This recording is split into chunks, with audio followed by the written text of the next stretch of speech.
Hello friends! Today I'm doing a video that was actually a request. A viewer requested that I demonstrate how I make my tabs for my journal. So I'm going to do that, and I'm also going to do kind of a bonus project, and I'm going to use all of these amazing goodies right here, and I'll walk you through each one as we go. So hope you enjoy. Let's get started. Step one of making my tabs is to go absolutely nuts with color on my cheapest watercolor paper. On the left I have Watercolor Sketch paper from a store called Five Below, and that comes in pads of 100, and it is very thin and very warm tinted, as you can see. It's also some of the best behaving hot press watercolor I have ever tried.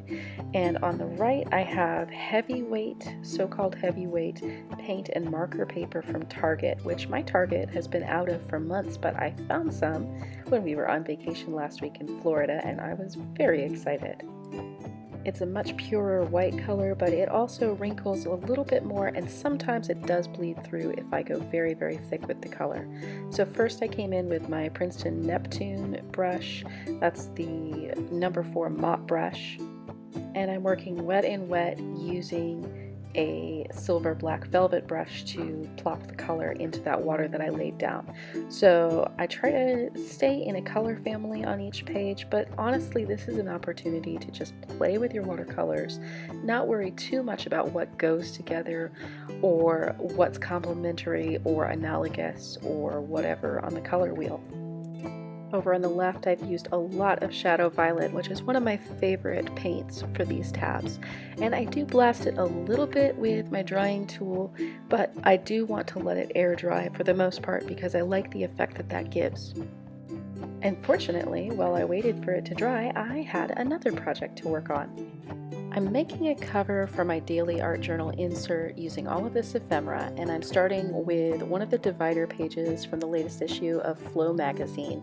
I believe this is from Emily Dickinson's book of dried flowers, pressed herbs, and pressed plants and everything, and I really like the large leaves on this. So I'm sizing that down to fit my insert. And the first thing I'm going to place on it is a sticker made by my friend Lindsay.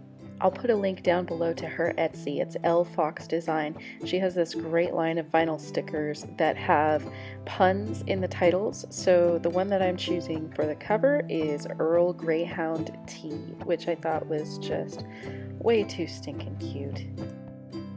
I mean, look at this dog. She looks like an influencer, and she does not want you to sit at her table. The stickers are also super high quality, and Lindsay actually hand cuts them, which is pretty unique and awesome. So be sure to check out her Etsy store. I bought a sticker from the paper seahorse, but somehow on my vacation it disappeared.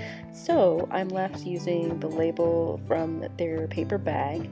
And this is going to be an element on the back cover, along with a printout from the latest collage sheet by another one of my favorite artists, Courtney Diaz, who I support on Patreon, and if you want to get her collage sheets, you definitely should do that too. I like how everything that I've chosen for this cover kind of has a muted theme that fits very well with my palette. Not intentional at all, it just kind of worked out that way, that everything I wanted to include really went well together, so it's always nice when that happens. Next, in the brochure for the Travelers Company brass products that I picked up from Omoizaka in Philadelphia last year, I am cutting out a picture of the brass fountain pen, which I will be using later in this video, and auditioning it on the front, but honestly I just wanted that sticker to be a feature in the front on its own. She doesn't want to share the front cover either, but it worked really nicely in the middle of the Paper Seahorse logo. I feel strongly that the people at the Paper Seahorse would approve of that.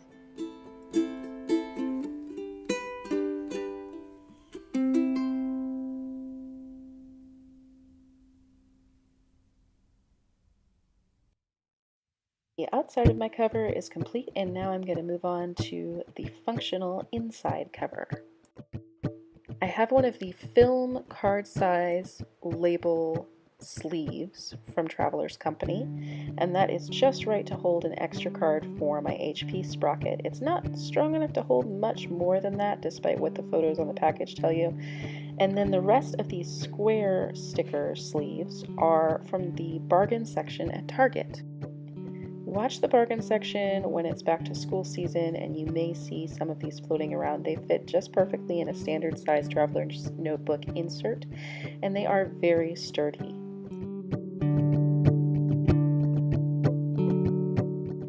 I've put all of my miniature paper ephemera for journaling into those pockets, and now I am ready to move on to actually making more tabs.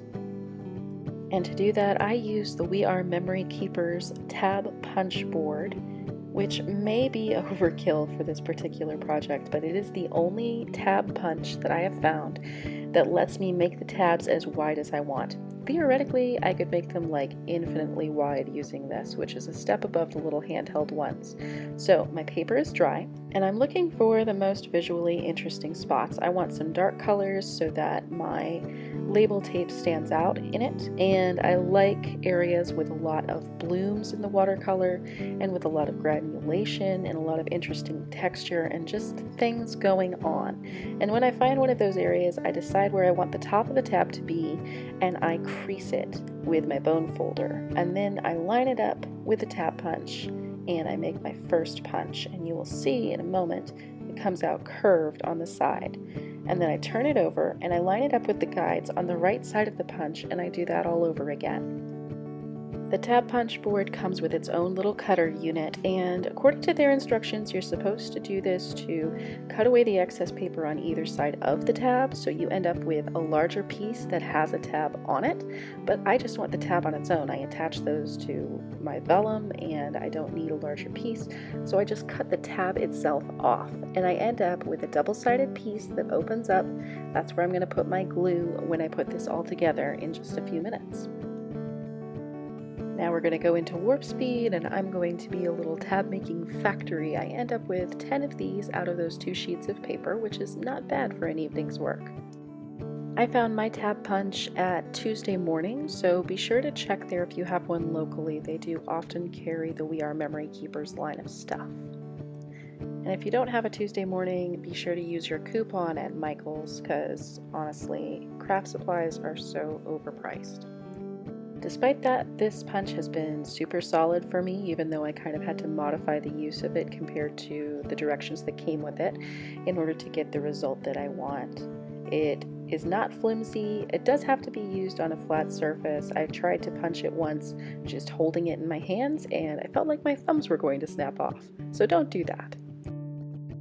I store all my tabs in a little glassine envelope that fits right into that sleeve in the back of my cover. And now it's time for some journaling process. I do plan to do like at least one full journal with me in the very near future, probably closer to real time. But I figure if I'm going to show you how I make my tabs, I might as well just show you how I use them all the way through. So this photo that I'm sketching is from an exhibit that I saw at the library today featuring this photo of suffragettes, and it was a really low resolution picture, so I had to do a pretty loose sketch, and I basically made my watercolor sketch contingent on negative space instead of trying to put too much detail in there. So it's going to be loose, it's going to be monochrome, and pretty messy. Generally in my journaling, I really like doing monochrome pages. I always really enjoy how they turn out, so this one was no exception. I'm pretty happy with the result, and I'm going to get my watercolors out and mix up a nice dark, almost sepia, but a little bit more gray, dark blue-brown color. And I'm just laying down the darkest values first, like I said, working with the negative space, working around those bright white dresses that they're wearing. My brush is by Rosemary & Co. This is a travel mop brush. It's R9 if you go by the codes. And I have been using it for, I think, almost the entire month of March so far. It's been exclusively my brush for doing my journaling, and I am really loving it. My first experience with a Rosemary & Co. brush was kind of negative. They have a travel dagger brush that I was really intrigued by, but it is so dry. It holds barely any water at all, whereas obviously a mop brush is kind of the opposite of that. and I'm finding that I'm really getting the hang of it, and I'm able to do some exciting stuff with it, including blending, and sometimes I can even get a gradient effect if I load up a color on the brush and then a color at the tip. I can work from one to the other, and that's very, very exciting. So highly recommending this brush, especially if you just like to work in very vibrant colors or very saturated colors with a lot of water. And if you paint outside the studio a lot, of course, because it is a travel brush, it is just super versatile. It is natural squirrel hair, so don't buy it if you like vegan craft supplies. While I wait for my watercolor to dry, I do my journaling on a piece of vellum with my fountain pen. And I have definitely played around with journaling directly onto the page and over watercolors, and I just don't like how it feels or how it looks. So the vellum has been working great for me for several months now, and I just love the feel of my fountain pen moving across that surface. Next, I take out my tabs and I start playing around with which one is going to match this page best. And I chose one that featured a lot of Payne's Gray and Shadow Violet. And then I brought out my Motex label maker and started putting the day and date down. The label tape that I'm using is also from We Are Memory Keepers, but be forewarned that the actual label makers that We Are Memory Keepers have been making have pretty bad reviews. So I went with the Motex one because one, it's super compact, and two, it's pretty universally loved, and I really like the lowercase letters on that label maker. It also aligns the letters much more closely together than most label makers do, so it allows me to make the label fit into a narrower space, which of course is important when you're journaling in a traveler's notebook. Printing out my photo for the day, which is my daughter and I went to meet up with my best friend at a coffee house and hung out at the library for a while, and there is my completed tip-in for today's journal page. I still have a puddle of watercolor on the page, but the bottom 2/3 are mostly dry. I don't want to put my vellum down on wet paper. If you've ever tried that, you know why. It curls up really, really bad. So I'm going to tape it down over the mostly dry paper using my new roll of MT Sashiko patterned tape. And that is the entire tab making process beginning to end. I hope you've enjoyed this video and you like this page. Be sure to like and subscribe, and I will see you next time.